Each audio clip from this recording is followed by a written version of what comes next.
আমি জাতীয়তাবাদী ছাত্রদলের একজন কর্মী। আমি ব্যক্তিগতভাবে শহীদ রাষ্ট্রপতি জিয়াউর রহমানের জানাজায় অংশগ্রহণের মধ্য দিয়ে জাতীয়তাবাদী ছাত্রদলের একজন কর্মী হিসাবে আমি কাজ শুরু করেছিলাম। তো তারপরে আমি জাতীয়তাবাদী ছাত্রদল টাঙ্গাইল সদর থানা ছাত্রদলের সাধারণ সম্পাদক নির্বাচিত হয়েছিলাম। তারপরে পর্যায়ক্রমে ধীরে ধীরে সদর থানা ছাত্রদলের আহ্বায়ক হয়েছিলাম, জেলা ছাত্রদলের সহসভাপতি হয়েছিলাম, সিনিয়র সহসভাপতি হয়েছিলাম, ভারপ্রাপ্ত সভাপতি হয়েছিলাম। তারপরে জাতীয়তাবাদী যুবদলের জয়েন্ট কনভেনার হয়েছিলাম, জাতীয়তাবাদী যুবদলের সাধারণ সম্পাদক হয়েছিলাম, জাতীয়তাবাদী যুবদলের টাঙ্গাইল জেলা শাখার আহ্বায়ক হয়েছিলাম, টাঙ্গাইল জেলা বিএনপির যুব বিষয়ক সম্পাদক হয়েছিলাম, টাঙ্গাইল জেলা বিএনপির সাংগঠনিক সম্পাদক হয়েছিলাম। তো এই সমস্ত দায়িত্ব পালন করতে গিয়ে যে আমার উপর এবং আমার পরিবারের প্রতি যে আঘাত এসেছে, এটা টাঙ্গাইলের আপামর জনসাধারণ এবং আমার দলের যে সমস্ত কেন্দ্রীয় দায়িত্বশীল নেতৃবৃন্দ আছে এবং জননেতা জনাব তারেক রহমান সহ দেশনেত্রী বেগম খালেদা জিয়া সহ সকল স্তরের নেতৃবৃন্দ অবগত আছে যে আমরা কিভাবে নির্যাতিত হয়েছি।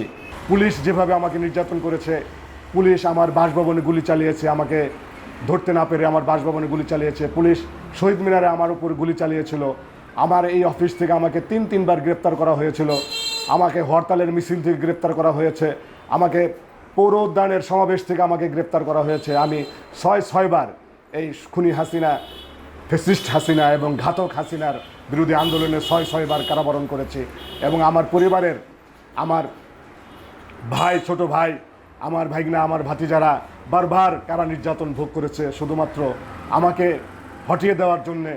এই টাঙ্গাইলের প্রশাসন এবং টাঙ্গাইলের আওয়ামী লীগ আমাকে টার্গেট করেছিল।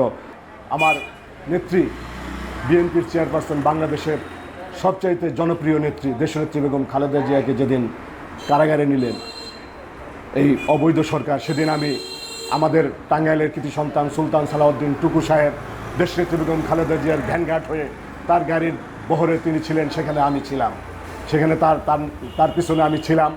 যখন কাকরাইলের মোড়ে যখন সাউন্ড গ্রেনেড মারা হলো, তখন ওইখান থেকে শত শত নেতাকর্মী বিচ্ছিন্ন হয়ে গিয়েছিল, কিন্তু আমাদের সুলতান সালাউদ্দিন টুকু সাহেব সেখানে দেশনেত্রী বেগম খালেদা জিয়ার গাড়ি ধরে উনি ঝুলেছিলেন।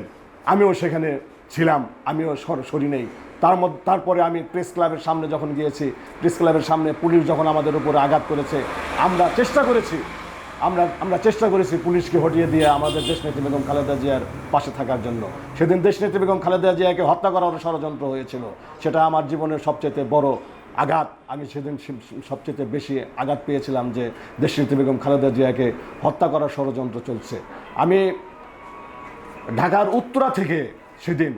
উত্তরা থেকে আমি কখনো রিকশায়, কখনো হেঁটে আমি গিয়েছি দেশনেত্রী বেগম খালেদা জিয়ার বাসভবন পর্যন্ত, গুলশানের বাসভবন পর্যন্ত।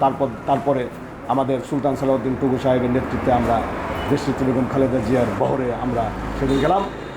পথে বাধা হয়েছে, আমরা আঘাতপ্রাপ্ত হয়েছি। সেদিন আমি নিজেও আহত হয়েছিলাম। সেটা আমার একটি স্মরণীয় একটি ঘটনা। এবং তার মধ্যে ঘটনা হবে, আমার বিরুদ্ধে অসংখ্য মামলা দেওয়া হয়েছে। আমি আত্মগোপনে ছিলাম। আত্মগোপনে থাকার পরে আমি ঢাকাতে ছিলাম। আমাদের বিএনপির প্রতিষ্ঠাবার্ষিকীর একটি সভা ছিল, মিটিং ছিল সোহরাওয়ার্দী উদ্যানে। সেই সোহরাওয়ার্দী উদ্যানে দেশনেত্রী বেগম খালেদা জিয়ার মুক্তির জন্যই মূলত ওই সমাবেশটা ছিল। সেই সমাবেশ থেকে আমার দুই ছোট ভাই, আমার ভাইগনাকে গ্রেপ্তার করে নিয়ে রিমান্ডে নিয়ে অমানসিক নির্যাতন করা হয়েছে। তাদেরকে রিমান্ডে ঢাকার মতিঝিল থানায় তাদেরকে নির্যাতন করেছে এবং আমাদের কাছ থেকে উৎকোচ হিসাবে আমাদের কাছ থেকে অর্থ নেওয়া হয়েছে। তারপরেও আমার পরিবারের এই সদস্যদেরকে মুক্তি দেওয়া হয়নি, কারাগারে রেখেছে। তারা 4 মাস, 5 মাস, 6 মাস করে ঢাকার দুটি জেলখানা, কেরানীগঞ্জ এবং কাশিমপুর এবং টাঙ্গাইলের জেলখানায় আমাদেরকে এইভাবে ডান্ডা বেরি পরিয়ে একবার ঢাকা নিয়েছে, আবার টাঙ্গাইল এনেছে। এই সমস্ত নির্যাতন আমাদের উপরে করা হয়েছে।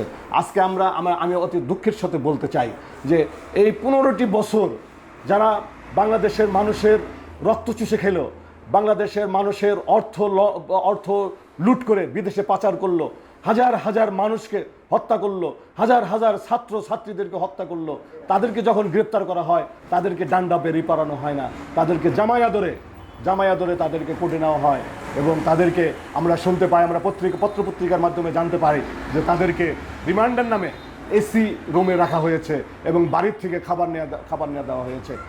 হেরাস আমাদেরকে কিন্তু বাড়ির খাবার কিন্তু নিতে দেওয়া হয়নি এবং আমাদেরকে কিন্তু 15 দিনে একদিন আমাদের পরিবারের কারোর সাথে সাক্ষাৎ করতে দেওয়া হয়নি। এইভাবে আমাদের উপর এত নির্যাতন হয়েছে। আজকে বর্তমান যে সরকার আছে, আমি ডক্টর ইউনূস সাহেবের সরকারকে আমি অনুরোধ করতে চাই যে যে পরিমাণ অপরাধ করেছে তার সেই পরিমাণ সাজা হওয়া উচিত। আপনি এইগুলো কার্যকর করবেন। এগুলো আপনি যদি কার্যকর না করেন, আপনি যেভাবে যে জনপ্রিয়তা নিয়ে, যে গ্রহণযোগ্যতা নিয়ে যে আপনি এই সরকারে বসেছেন, এই সমস্ত জনপ্রিয়তা, এই গ্রহণযোগ্যতা কিন্তু আপনি হারাবেন। বাংলাদেশে পারিবারিকভাবে নির্যাতনের সিরিয়ালে আমি তৃতীয়তে আছি। একটা মানুষের বিরুদ্ধে যখন মামলা হয়, সে মানুষটা আর কোনো কিছু করতে পারে না। আমার বিরুদ্ধে এত মামলা, প্রত্যেক সপ্তাহে দেখা গেছে যে প্রত্যেক সপ্তাহে 4 দিন আমি হাজিরা দিয়েছি। পুলিশরা ষড়যন্ত্র করে হত্যা করেছে আমাদের নামে মামলা দেওয়ার জন্য। সেই পল্টন থানায় সেই হত্যা মামলায় আমাকে আসামি করা হয়েছে। সেই কারণে আমাকে আত্মগোপনে থাকতে হয়েছে। সেই আত্মগোপনে থাকতে গিয়ে আমাকে কত অর্থ আমার হয়েছে, আমার মামলা মোকদ্দমা এগুলা মোকাবেলা করতে প্রচুর অর্থ ব্যয় হয়েছে এবং রিমান্ড ফিরানোর জন্য অর্থ ব্যয় করতে হয়েছে।